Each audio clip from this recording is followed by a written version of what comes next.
This morning has a wonderful, inspirational tale to tell. He first heard classical music when he was around 14 and instantly decided that he wanted to become a concert pianist. Well, it's a story that we've probably heard many times before, but this time there's a difference. Our guest was born without his right arm. Please meet Nicholas McCarthy. Hi, Julian. Thank you for having me. It's a great pleasure. What obstacles did you encounter at the very beginning? Well, like you say, deciding to be a concert pianist at the age of 14 and having one hand, full of teenage naivety, I feel at that time, and thankful. Well, I'm very thankful for that teenage naivety, because I think without that, I would have, instantly told myself, no, it's not possible. You can't do that. You can't become a concert pianist. Yes. I just had one of those epiphany moments watching my friend, who was an accomplished pianist, play in my school assembly, and it was just so wonderful, and just everything kind of lit up in my mind. And at that point you were at a state school in Surrey. That's right. And they had music, which is something, because if that hadn't happened, you wouldn't have had that epiphany. Definitely not. I definitely wouldn't have decided at that moment that's what I felt my purpose was. My purpose was to communicate, and to communicate through music. But in a way, 14 already quite late. Yes. But you obviously had a disadvantage. So how did you get into it? I asked my mum and dad for a piano, expecting, something like this, and of course, not getting that. I got a little keyboard, which I was still very pleased with. And I started kind of self-teaching, listening to the likes of you on the likes of Classic FM and people, just kind of being a bit of a sponge for music. But so then a couple of years later, you approached a piano school. Yes. What was the reaction? I had got quite good. I'd done a few of my early grades at the piano, and my teacher said, I really feel you should apply for a specialist music school. Mm-hmm. And my friend, who initially inspired me at the piano playing Beethoven, she went to a specialist music school. So in my head, perfect. I was going to go with her. It's going to be great. And unfortunately, when I rang the headmistress of this school to inquire about an audition for her to see me play, the phone call didn't go as I'd anticipated, and she basically said, I haven't got time to see you.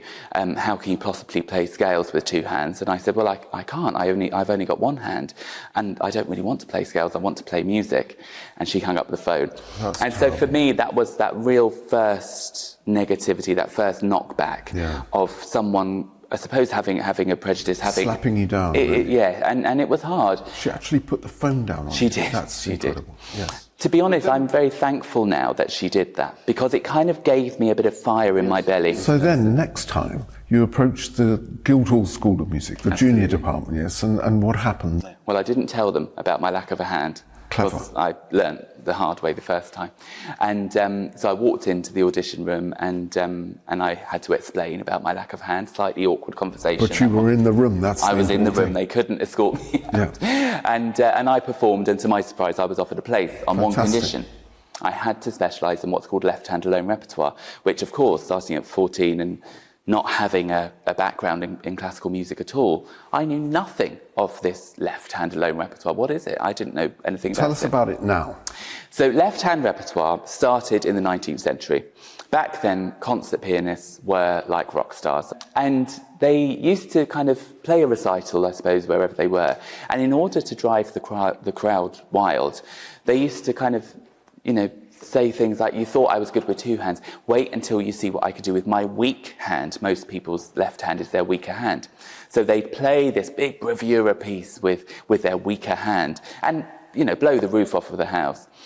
Fast forward in time to the 20th century, and the First World War happened. And as we know, for the very same reasons, most people are right-handed. So you're more likely in a war situation to lose or injure your right hand.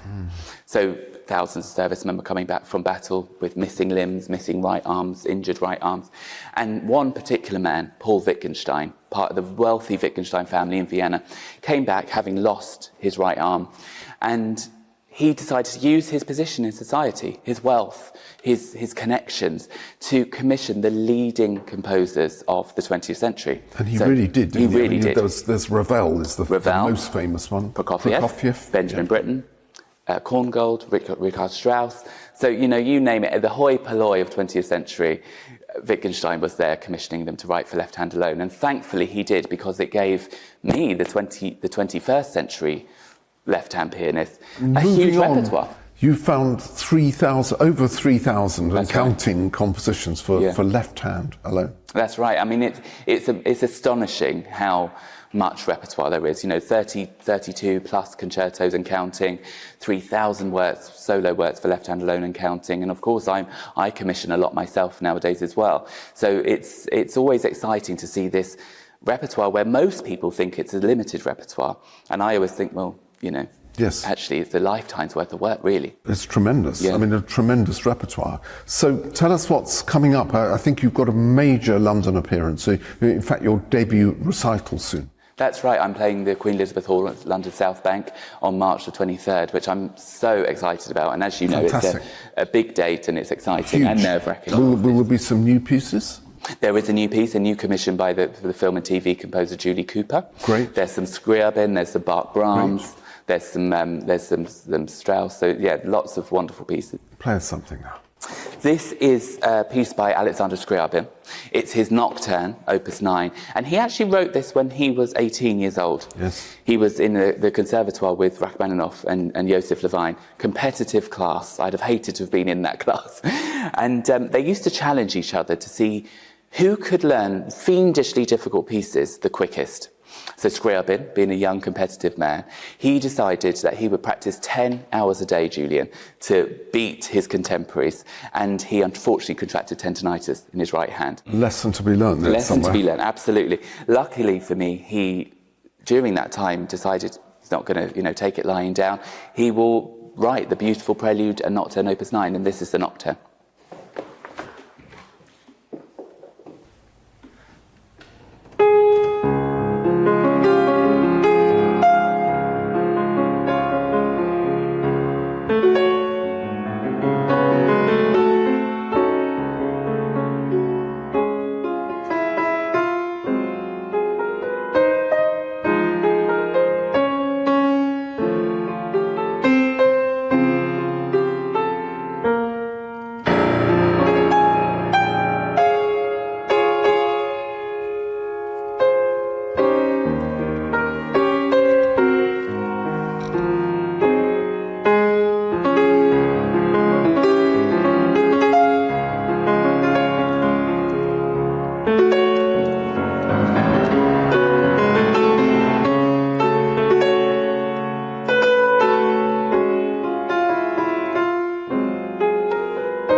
That's Alexander Scriabin's beautiful nocturne for the piano left hand.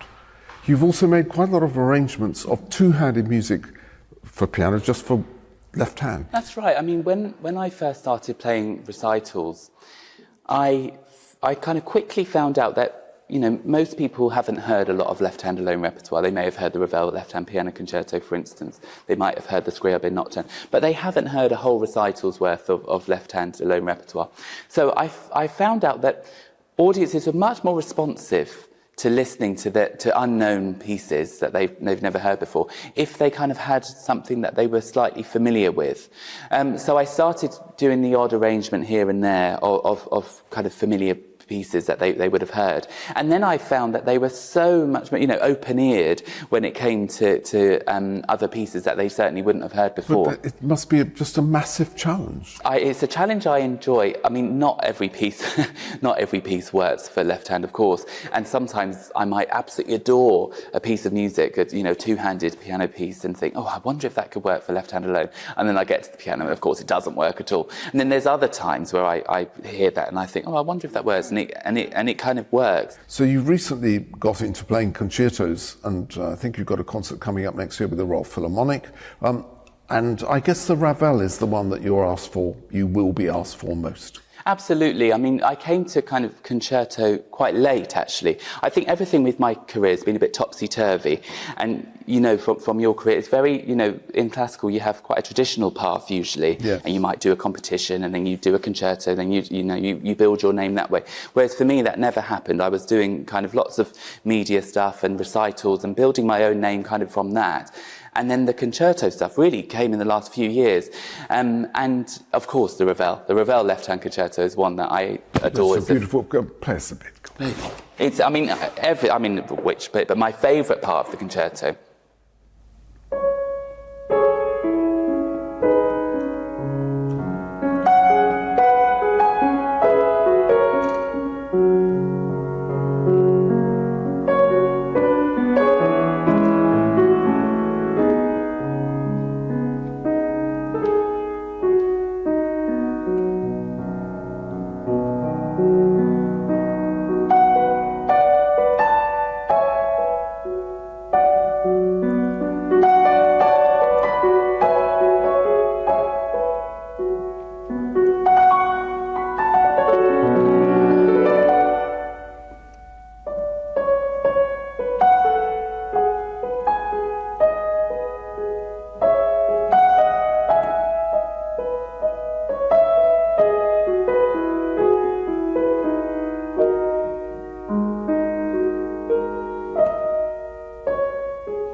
It's just lovely music, but it's extraordinary to think that that would never have been written if Paul Wittgenstein hadn't lost his arm in the First World War. Absolutely, and I'm always so grateful to Paul Wittgenstein for, you know, providing, and obviously the Ravel, and providing these absolute masterpieces. But it's so exciting, this kind of stage of my career, I suppose, because I've got this almost treasure trove of concertos, which I'm now learning, discovering, performing.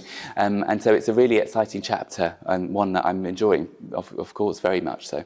Well, Nicholas, I think it's wonderful what you've achieved. It's an inspiration to us all, so thank you so much. Thank you so much, Julian. Thank you.